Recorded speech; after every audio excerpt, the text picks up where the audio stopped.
말씀의 제목을 따라해 보겠습니다. 마음의 시온의 대로가 있는 자.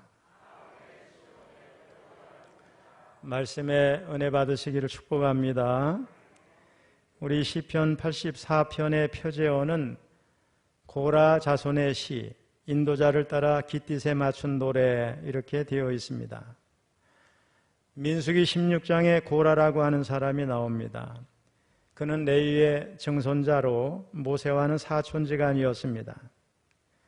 고핫의 후손 가운데 아론과 그의 자녀들은 제사장의 역할을 하고 고라와 그의 자녀들은 성막에서 봉사를 했습니다.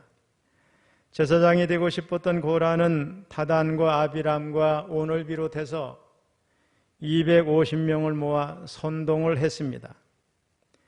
고라는 자신과 동일한 족보에 같은 학렬에 있는 모세와 아론만 지도자와 제사장의 역할을 하는 것이 못마땅했습니다.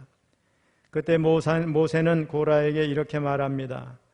하나님께서 너희들을 이스라엘 회중 가운데서 구별해서 성막의 일을 하게 하고 회중들 앞에 세워주셨는데 그것이 작고 부족하다는 말인가?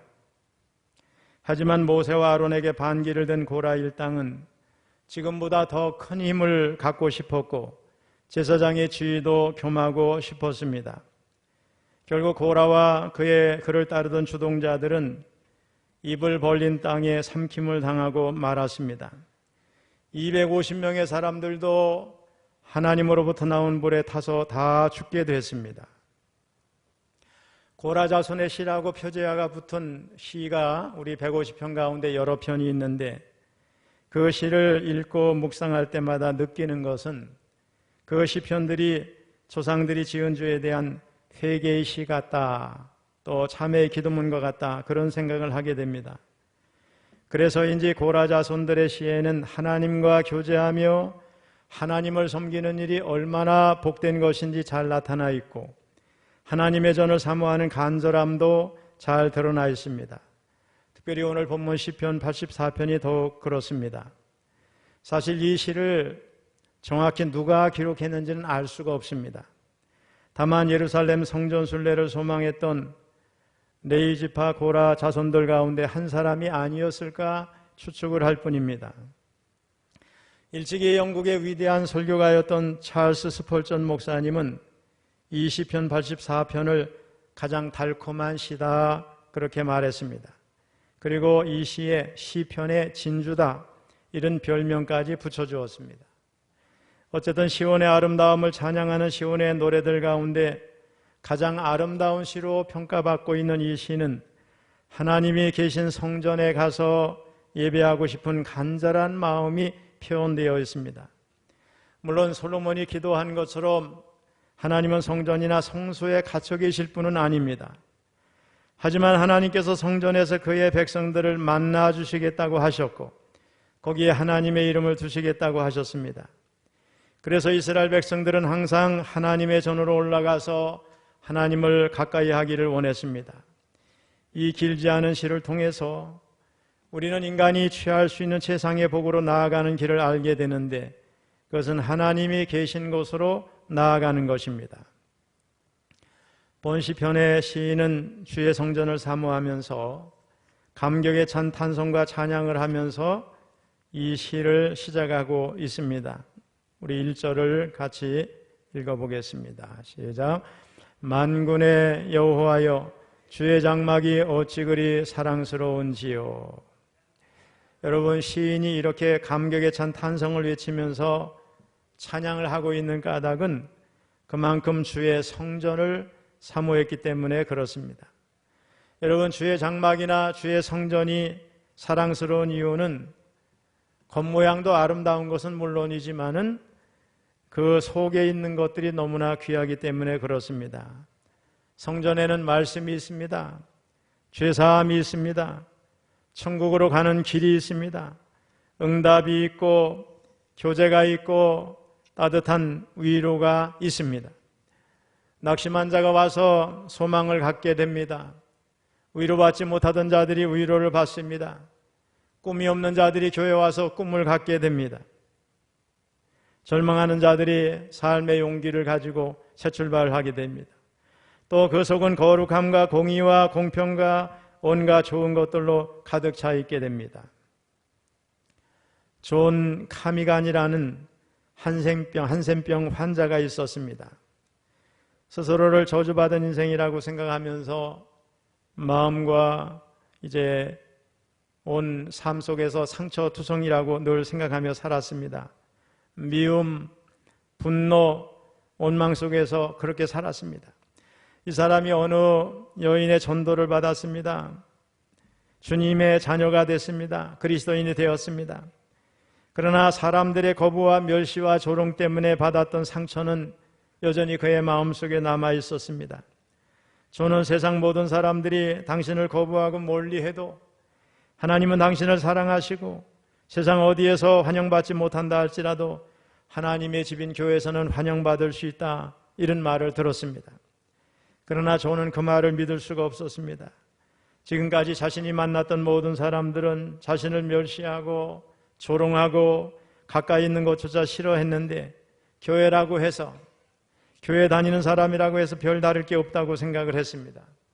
그러나 한편으로는 정말 교회가 자신을 받아준다면, 정말 교회에 있는 사람들이 자신을 받아준다면 그에게는 한 줄기 소망이 있을 거라고 생각을 했습니다. 그러던 중 저는 정말 교회가 그런 곳인지 확인하기로 했습니다. 교회가 정말 자신을 받아준다면 자신이 믿기 시작한 하나님은 진실로 사랑과 용서의 하나님이 틀림없을 거라고 생각을 했습니다. 그러나 만약 교회가 자신을 거절한다면 교회가 믿는 하나님, 교인들이 믿는 사랑의 하나님, 용서의 하나님은 모두 거짓일 수도 있다고 생각을 했습니다.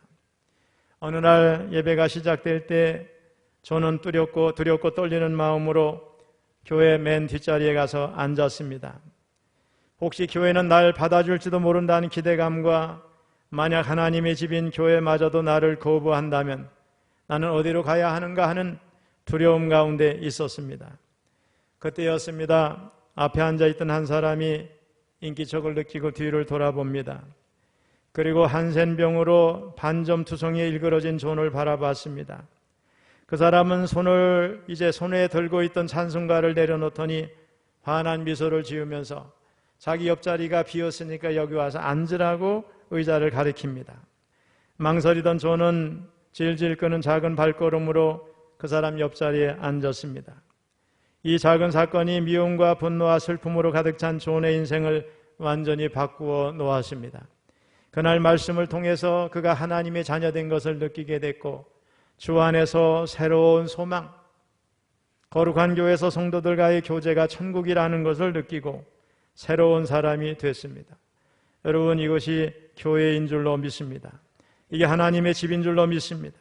교회에서는 누구나 환영받고 누구나 사랑받을 수 있습니다. 남녀노유, 빈부귀천, 또 피부색이 다 달라도 상관이 없습니다. 저는 우리 교회 표 속에 어느 누구나 올 수 있는 교회, 이런 글을 새겨서 우리 교회 입구에 놓았습니다. 우리 교회는 어느 누구나 올 수 있는 교회인 줄로 믿습니다. 우리가 그렇게 해야 되는 건 사실이지만 교회가 그런 곳입니다. 교회의 본질입니다, 여러분. Anyone can come to, 누구나 다 올 수 있습니다, 여러분. 여기 모인 사람 가운데 존처럼 다른 사람에게 혐오감을 주는 상처나 뇌물을 가지고 있는 사람은 없을지라도 여기 있는 우리 모두는 남이 알지 못하는, 남에게 보여주기 싫은 마음의 상처, 어느 누구에게도 밝힐 수 없는 아픈 과거를 가지고 살아가고 있습니다. 육신의 상처는 병원에 가면 치료받을 수 있지만 마음의 상처는 어디에서 치료를 받습니까? 교회입니다. 교회는 마음의 상처를 싸매주고 치료해주는 것입니다. 잘못했을 때 아무런 조건 없이 용서해주고 허물과 부족한 모습으로 그들을 덮어주고 실패했을 때 위로해주고 용기를 주는 것이 바로 교회입니다. 여러분, 교회는 너무 좋은 것입니다. 우리 기독교 2000년 동안 절망하는 사람들이, 꿈이 없는 사람들이, 낙심한 사람들이, 희망이 없다는 사람들이 교회에 와서 꿈을 갖고 위대한 일을 이룬 사람이 얼마나 많은지 모릅니다. 오늘 시인은 여호와의 공정을 얼마나 사모했는지 그의 마음과 육체가 쇠약했다고 말씀합니다. 우리 2절을 읽어보겠습니다. 내 영혼이 여호와의 공정을 사모하여 쇠약하며 내 마음과 육체가 살아계시는 하나님께 부르짖나이다. 한마디로 시인은 성전을 사모하다가 상사병이 났습니다. 그래서 가장 부러운 대상이 마음대로 주의 성전에 드나들며 집을 짓고 새끼들의 보금자리를 마련한 새들이 그렇게 부러웠습니다. 우리 3절을 읽어봅니다. 나의 왕, 나의 하나님, 만군의 여호와여, 주의 제단에서 참새도 제 집을 얻고 제비도 새끼들 보금자리를 얻었나이다. 이 시인은 성전에 있는 자들이 복된 자들이라고 믿었습니다. 자유롭게 예배하는 것보다 더 큰 복이 없다고 생각을 했습니다. 우리 4절 읽어봅니다. 주의 집에 사는 자들은 복이 있나니 그들이 항상 주를 찬송하리이다. 셀라. 사실 우리들에게 가장 행복할 때는 세상에서 원하는 그 어떤 것을 얻었을 때가 아니라 주의 성전에서 마음껏 찬송하며 예배할 때라고 생각을 합니다. 우리는 코로나19 시대를 지나면서 하나님께 자유롭게 예배를 드릴 수 없는 상황이 있다는 사실을 처음으로 알게 됐습니다. 저도 이 나이가 되도록 유치부부터 교회를 다녔고 목회하면서도 이렇게 정부가 법으로 또 공권력으로 뭘 따지고 제한을 하는 것을 처음 봤습니다. 예배를 이렇게 제한하는 상황을 처음 경험을 했습니다. 반면에 자유롭게 예배드리는 것이 우리에게 얼마나 큰 은혜인지도 알게 됐습니다. 이제 본문으로 들어가 보겠습니다. 시인은 5절에서 성전과 하나님과 예배를 사모하는 자, 그 마음에 시온의 대로가 있는 자는 복이 있다고 선언을 합니다. 우리 5절을 읽어봅니다. 주께 힘을 얻고 그 마음에 시온의 대로가 있는 자는 복이 있나이다. 여기서 주께 힘을 얻는 자는 그 마음에 시온의 대로가 있다는데 마음에 고속도로가 있다는 거예요. 시온의 대로는 시온을 향해서 난 길입니다. 넓은 길입니다. 시온으로 빨리 갈 수 있는 길입니다. 여기서 시온을 어디를 가리키느냐? 예루살렘입니다. 성전이 있는 곳, 하나님이 계신 곳, 마음껏 예배를 드릴 수 있는 곳입니다. 근데 그 시온의 대로가 어디 있습니까? 그 마음에 있습니다. 마음에 시온의 대로가 있다는 말은 하나님의 전을 향하여서 빨리 달려가고 싶어하는 마음으로 가득 차 있는 것을 표현하는 것입니다. 항상 시온을 향해서 달려가고 싶은 마음으로 몸살을 앓고 있습니다. 하나님의 말씀과 또 찬양과 성도들과의 교제가 늘 그리워서 견딜 수가 없습니다. 예배를 통해 하나님을 만나는 감격을 경험하고 싶은 마음으로 가득 차 있는 것입니다. 여러분 마음에도 시온의 대로가 있으시죠? 성전을 그리워하고 하나님을 그리워하고 예배를 그리워하고 형제를 그리워하고 여러분 마음이 이런 시온의 대로, 큰 대로가 있어서 성전에 나오는 것 자체가 즐겁고 행복하게 되시기를 주님의 이름으로 축복합니다. 이렇게 주의 집, 주의 성전, 주님을 사모하는 사람은 주님이 주시는 힘을 얻는 복이 있습니다. 성도는 주님 전에 거할 때 주님을 통해서 힘을 얻게 됩니다. 아브라함이 가나안에 거할 때 318명이나 되는 집안 식구들을 데리고 신하랑의 연합군 4명의 왕들을 물리칠 수 있었습니다. 하지만 가나안을 떠난 롯은 아무런 힘이 없었습니다. 다윗이 위대 땅에 거할 때 하나님은 그를 사울의 손에 붙이지 않으시고 보호하시고 지켜주셨습니다. 그러나 유대 땅을 떠나니까 침을 흘리며 미친 채 해야 겨우 살아날 수 있었고 하나님의 원수 밑에서 하나님의 백성들과 싸워야 하는 가장 비참하고 고통스러운 상황에 놓이게 됐습니다. 주의 백성들이 주의 전을 떠나면 아무런 힘을 얻을 수가 없습니다. 우리 믿음 생활 잘하던 사람이 교회 한 주 빠지고 2주 빠지다 보면 어느새 언어가 달라집니다. 눈빛이 벌써 경계의 눈빛, 뭔가 증오하는 눈빛, 벌써 세상 것에 눈이 시뻘개져 있는 사람이 달라지게 되는 걸 볼 수가 있습니다. 사탄의 종으로 살게 되고 하나님의 원수들과 교제하며 살아가게 됩니다. 그러나 주의 전에 거하며 예배하는 사람들, 예배를 통해서 힘을 얻습니다. 찬양을 통해서 힘을 얻습니다. 기도를 통해서 힘을 얻습니다. 말씀을 통해서 힘을 얻습니다. 성도의 교제를 통해서 힘을 얻게 됩니다. 주의 전을 떠나게 되면 자기 생각에 사로잡히게 되고 그 자기 생각은 하나님의 법에 굴복하지를 않게 돼서 결과적으로 무기력한 사람이 됩니다. 경건의 능력을 잃게 되고 주의 선하심과 인자하심을 맛보아하는 능력이 사라집니다. 주의 전에 거하는 삶은 마음에 시온의 대로가 있는 삶입니다. 시온의 대로는 곧 예수님이십니다. 예수님은 길과 진리와 생명이십니다. 그런데 모든 성도들의 마음에 시온의 대로가 있는 게 아닙니다. 어떤 사람에게는 희미한 소로가 있을 뿐이에요. 그렇다면 성도들의 마음에 확고부동한 시온의 대로가 있게 하기 위해서 어떻게 하면 될까? 그 비결은 너무나 간단하고 분명합니다. 내가 길이다 말씀하신 예수님, 자신의 육체를 찢으심으로 새로운 살 길이 되어주신 구원자 예수님에 대해서 확신하면 될 줄로 믿습니다. 그렇게 한 사람이 사도 바울이에요. 그는 이렇게 고백합니다. 고린도전서 1장 18절을 읽어보겠습니다. 십자가의 도가 멸망하는 자들에게는 미련한 것이요 구원을 받는 우리에게는 하나님의 능력이라. 또 이렇게 단언합니다. 2장 2절 내가 너희 중에서 예수 그리스도와 그가 십자가에 못 박히신 것 외에는 아무것도 알지 아니하기로 작정하였습니다. 자, 그런데 오늘 본문의 시인은 그 마음에 하나님께로 향하는 시온의 대로가 있다 할지라도 힘든 눈물 골짜기를 걸어야 된다고 말씀합니다. 여러분, 구원받아서 저 천성을 향해 걸어가는 순례자의 길을 간다 할지라도 우리는 매 순간 눈물 골짜기를 지날 수밖에 없다는 겁니다. 예배자의 목마름에서 시작된 순례자의 여정은 시온에서 하나님 앞에 설 때까지 통과해야 할 과정이 있는데 그것이 눈물 골짜기라는 거예요. 여러분, 그렇지요? 믿음으로 살아도 항상 그 앞에 꽃길만 펼쳐지는 게 아니고 눈물 골짜기를 걸을 수 있습니다. 얼마나 고통스럽고 힘든 길이면 시인이 눈물 골짜기라고 표현했겠습니까? 하지만 놀랍게도 믿음으로 하나님이 계신 성전과 예배를 사모하며 순례 여정을 계속하는 사람에게는 눈물 골짜기를 지나가기는 하지만 그 길에는 언제나 위로의 샘물이 넘쳐나는 줄로 믿습니다. 여러분, 우리가 삶을 살아가다 보면 이런 일 저런 일 산전수전 다 겪습니다. 믿음으로 살고 기도하고 헌신하는데 왜 내게 이런 일이 있을까?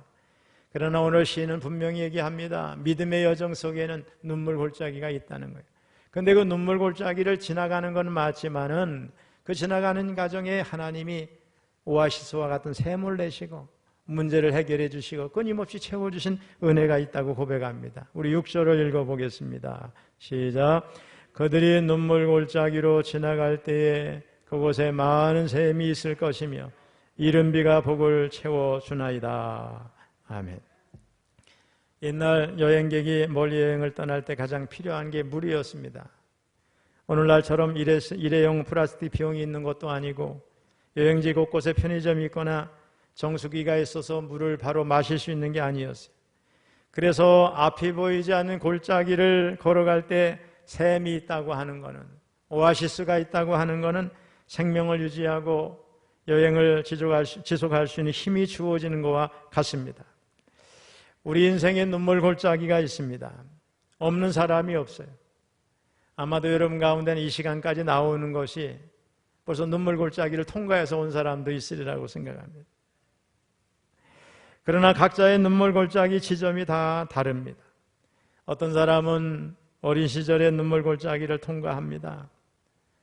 어떤 사람은 청소년기에 통과합니다. 중년에 통과하는 사람도 있어요. 저도 많은 눈물 골짜기를 지나왔지만 큰 눈물 골짜기를 중년에 통과했어요. 노년에 통과하는 사람도 있습니다. 또 눈물 골짜기의 종류도 다릅니다. 어떤 사람은 경제적인 일로 눈물 골짜기를 통과합니다. 또 어떤 사람은 건강의 문제로 통과합니다. 또 어떤 사람은 가족들로 인해 또 다른 사람들로 인해서 통과합니다. 무엇보다도 눈물 골짜기를 통과하는데 그 눈물의 양과 샘이 다 다릅니다. 어떤 사람에게는 흘린 눈물과 샘이 몇 개 정도 보입니다. 또 어떤 사람에게는 수십 개가 보입니다. 또 어떤 사람의 눈물과 샘은 셀 수도 없이 많습니다. 다만 내 눈물과 샘의 개수를 다른 사람은 잘 모를 수 있어요. 나와 주님만 압니다. 우리가 멀리 숲을 바라보면 얼마나 푸르고 아름다워요. 참 멋있다고 생각을 하지만은 가까이 가보면 여러 가지 오물이 널려 있는 것을 우리가 알 수 있습니다. 다른 사람들의 이렇게 얼굴을 보면 다 평안하고 아무 문제가 없고 나의 문제만 크다고 생각할 수 있지만 가까이 가서 들여다보면 눈물 골짜기를 걷지 않은 사람이 없고 아픔을 간직하지 않은 사람이 별로 없다는 것을 알게 됩니다. 그런데 우리에게 눈물 골짜기가 있기 때문에 비로소 시온의 대로가 뚜렷하게 보이는 줄로 믿습니다. 제가 젊을 때 여주의 한 기도원에 가서 집회의 말씀을 드리면서 얼마나 은혜를 받았는지 막 통곡하며 기도했어요. 눈물이 막 쏟아지고 그러는데 저 멀리 강단에 있는 십자가가 그렇게 제게 또렷이 보일 수가 없어요. 그리고 제 마음에 나라와 민족을 생각하는 마음을 주시고 교회를 생각하는 마음을 주셨어요. 하나님, 제가 이렇게 살겠습니다. 교회를 위해서 기도하고 나라와 민족을 위해 기도하고 십자가를 바라보면서 걸어가겠습니다. 이렇게 다짐했던 생각이 납니다. 그러므로 여러분, 눈물 골짜기를 지나는 동안에 너무 쉽게 낙심하지 말기를 바랍니다. 일희일비하지도 마시길 바랍니다. 한번 따라해 보세요. 안 된 것 때문에 더 잘 된다. 할렐루야. 넘어져가지고 돈도 죽고 도랑치고 뭘 잡아요? 가재도 잡는 거예요. 어떤 장로님이 시골에서 농사를 지면서 신앙생활을 잘 했습니다. 농사를 짓다 보니까 논도 갈고 밭도 갈기 위해서 필요한 소 2마리를 키우게 됐습니다. 한 마리는 살이 찌고 건강한 소였는데 다른 한 마리는 마르고 야이고 볼품이 없는 소였어요. 어느 날 예배를 드리고 기도하는 가운데 그 2마리 가운데 한 마리를 하나님 앞에 드려야 되겠다, 이런 생각이 들었어요. 결심을 했습니다. 그런데 논과 밭을 갈아야 되기 때문에 건강한 소는 집에 두고 마른 야윈 소를 시장에 팔러 끌고 갑니다. 그런데 시장에 가다가 생각해 보니까 하나님께 마르고 야윈 소를 드리는 것이 마음에 걸리는 거예요. 그래서 그 야윈 소를 다시 외양간에 갖다 놓고 살찌고 건강한 소를 팔아서 그 돈을 하나님의 성전에 드렸습니다. 그런데 얼마 지나지 않아서 야윈 소가 점점 마르고 앓더니 죽어버렸습니다. 하나님께 큰 결심으로 살찌고 좋은 소를 드렸는데 좋지 않은 일이 일어나니 낙심이 됐습니다. 여러분, 우리가 그렇죠? 신앙생활을 열심히 하다가 또 헌신도 하고 그러는데 그렇게 했으면 그 다음에 좋은 일들이 일어나야 되는데 어떤 경우에는 더 힘든 일이 다가옵니다. 우리 교회 성도님들도 제가 목회를 하다 보면 얼마나 많이 느껴요. 참 저분이 열심히 한다. 기도도 하고 열심도 내고 막 헌신도 많이 하는데 그러면 좋은 일이 막 이렇게 발생을 해야 되는데 갑자기 어려운 일이 다가옵니다. 그때 저는 굉장한 부담을 갖죠. 저 아무개 집사님이 권사님이 저걸 이겨낼까? 그런데 그걸 잘 이겨내고 밝은 모습으로 이런 일이 있으면 저런 일도 있겠죠. 하나님 좋게 하실 줄로 믿어요. 이렇게 고백하면 마음의 위로가 되는 거예요. 이 장로님도 욥처럼 입술로 범죄하지 않고 이 모든 일에도 불구하고 감사했어요. 그리고 죽은 소를 시장에 팔 수가 없게 되니까 그 소를 잡아서 마을 사람들에게 잔치를 하기로 했어요. 그런데 소를 잡는 중에 이상한 것을 하나 발견했어요. 소 담낭에서 누렇고 큰 돌이 하나 나오는 거예요. 수의사에게 가지고 가서 이게 뭐냐고 물었더니 우황이라고 그랬어요.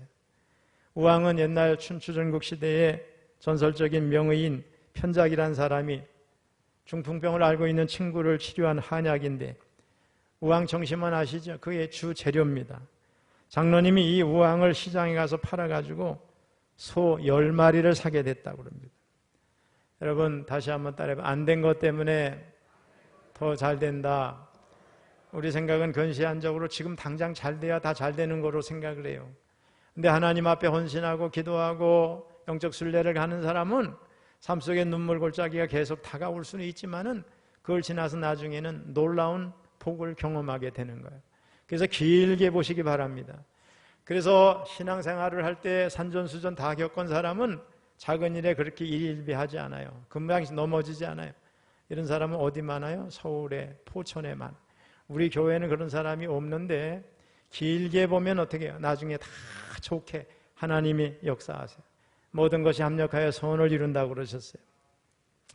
순례자들이 가는 길의 끝은 하나님이 계신 곳입니다. 그들은 길 위에 머무르지 않습니다. 아무리 좋은 곳이 있어도 거기에 정착하지 않습니다. 그래서 성도들을 나그네라고 부릅니다. 그들은 세상의 마음을 두고 정착하지 아니하고 계속해서 하나님을 향해 나아갑니다. 그리고 지치기보다는 점점 힘을 얻고 또 얻어서 마침내 바라던 하나님 나라, 하나님 앞에 가게 되는 줄로 믿습니다. 우리 7절을 한번 읽어보겠습니다. 시작.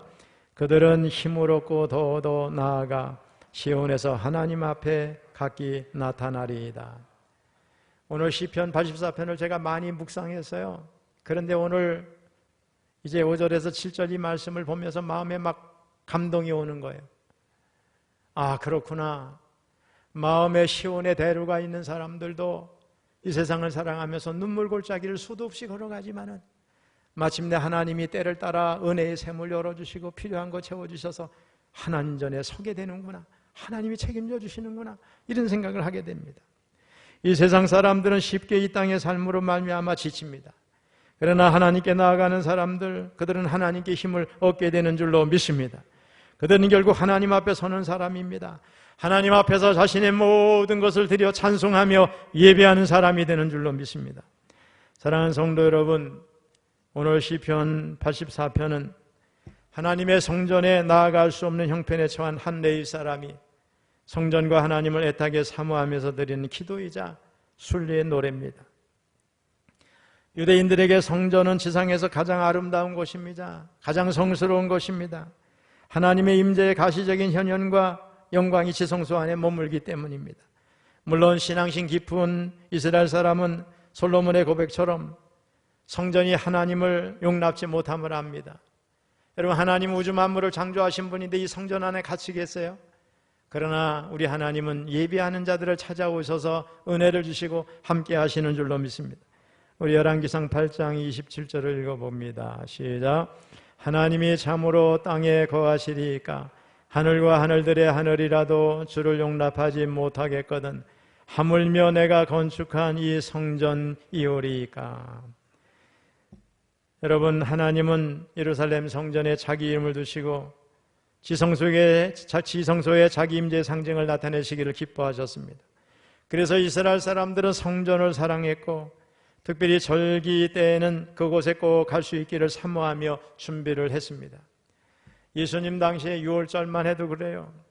고대 근동의 지중해 연안에 흩어져 있던 유대인들 또 이방인 가운데에 하나님을 믿게 된 사람들이 6월절 이런 절기를 지키기 위해서 얼마나 많이 예루살렘에 모여들었는지 도대체 방을 구할 수가 없어요. 그래서 예수님은 어디서 태어나셨어요? 마구간에서 태어나신 거예요. 유대인들은 하나님 전에 올라가서 예배하는 걸 너무너무 사모하고 너무 절규하면서 기쁨으로 노래를 부르며 왔던 걸 우리가 알 수 있어요. 여러분, 복받는 비결이 여기 있습니다. 교회를 가까이 하시기를 축복합니다. 이 시인은 시에서 성전을 다양한 명칭으로 부릅니다. 주의 장막, 여호와의 궁정, 주의 제단, 주의 집, 시온, 주의 궁전, 또 내 하나님의 성전이 그것입니다. 모두 성전을 가리키는 말이며 동시에 오늘날 하나님의 교회를 상징합니다. 시인은 주의 궁정에서의 한날이 세상에서의 첫날보다 낫다고 했고 성전의 건물에 집을 짓고 사는 참새와 제비들을 오히려 부러워했습니다. 왜 그래요? 그 마음에 시온의 대로가 있었기 때문입니다. 지금 이 자리에 계신 성도 여러분 모두 오늘 본문의 시인처럼 여러분 마음에 시온의 대로가 있으시기를 바랍니다.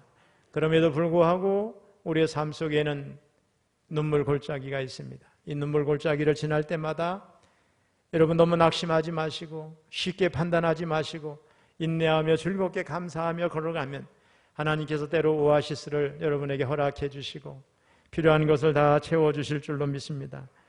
그리고 교회와 하나님과 예배를 사모하며 순례자의 길을 가다가 하나님이 주시는 힘을 얻고 복을 넉넉히 누리며 마침내 저 천성 하나님 앞에 서게 될 줄로 믿습니다. 우리 철원교회 모든 성도님들은 다 그렇게 되시기를 주님의 이름으로 축원합니다.